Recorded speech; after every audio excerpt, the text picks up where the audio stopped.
As Muharram's first moon rose, Imam Hussein's caravan paused their journey on the outskirts of Karbala.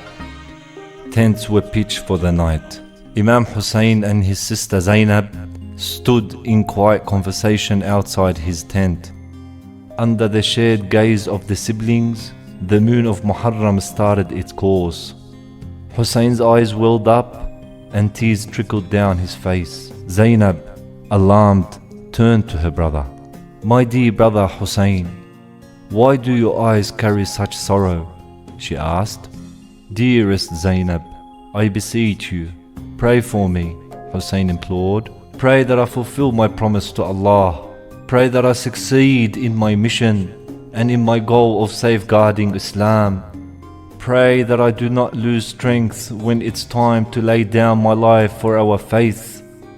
The tears of Hussein were not born out of a fear of death, nor for his personal safety, but rather for the endurance of Islam and for all of us. Zainab's eyes mirrored her brother's sorrow at his words. Comforting Zainab, Hussein said, "Do not weep, my dear sister. After I am gone, you will have a greater role to fulfill. Stay strong and remain patient." Zainab withdrew to her tent. Hussein was then joined by his son Ali al-Akbar.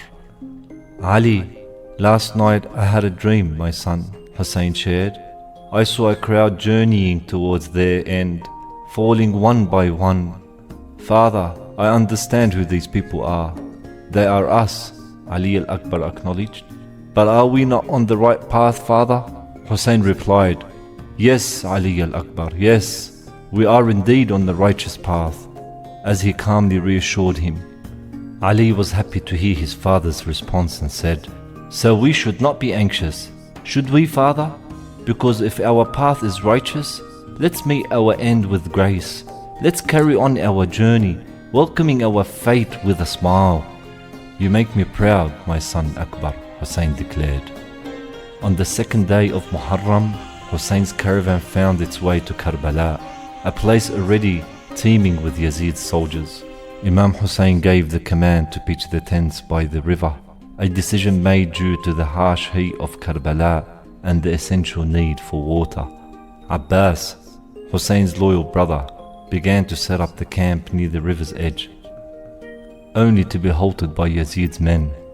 Enraged and upset, Abbas, lion-hearted like his father Ali, drew his sword, ready to protect their right to drinking water. His courage was renowned, his strength was feared by all who knew him. Even when faced by thousands, if Abbas wished for something, none could stand against him.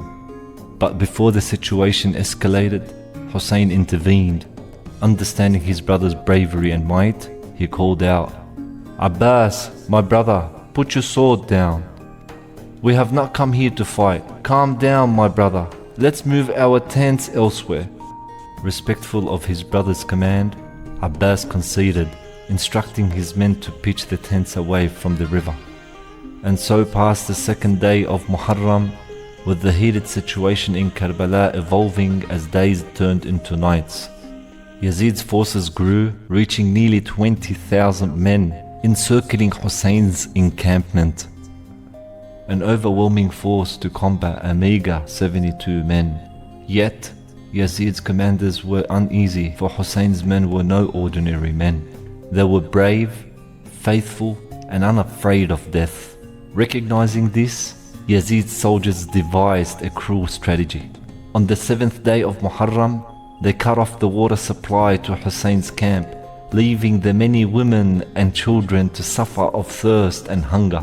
For 3 relentless days, the air was filled with the children's cries, pleading, "Water, water, thirst, thirst, al-ma, al-atash." Each cry of every child struck Abbas's heart, but none more than the cries of his dear Sukaina, Hussein's daughter, whom he could not bear her cries for thirst and hunger. Each plea for water made him shudder in grief. He who had always given her what she wanted could not bear her suffering any longer. The cries for water, "Al-Atash, Al-Atash," echoed through Karbala for 3 agonizing days and nights. Many innocent lives were lost due to the thirst and hunger. Hussein kept on reminding his camp to remain patient at all times and to submit to Allah's will. And so, under a moon that shone down upon a sorrow-filled scene, this marked the end of the first 7 heartbreaking days at the camp of Karbala.